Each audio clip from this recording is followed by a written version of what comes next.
পুড়ে যাচ্ছে জ্বরে। বেশি খারাপ লাগতেছে? আরে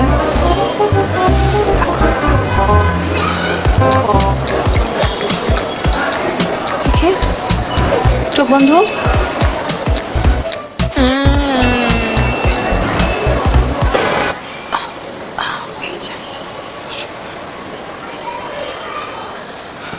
আমি জানি এখন মুখে কোনো টেস্ট নাই, তাও খেতে হবে, না খেলে সুস্থ হবে না। মজা।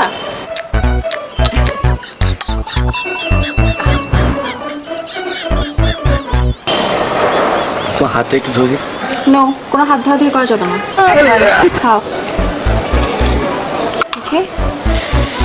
এখনো তো গায়ে অনেক জ্বর। ধরো, এটা খেয়ে ফুচ খাবা। এত কম খেলে হবে না। আচ্ছা, আমি যদি এখন না থাকতাম তোমাকে কে খাওয়াইতো? তোমাকে নিয়ে না পারি না আমি। কিভাবে যে এত জ্বর আনাই লাগায় না, ফুচ খাও।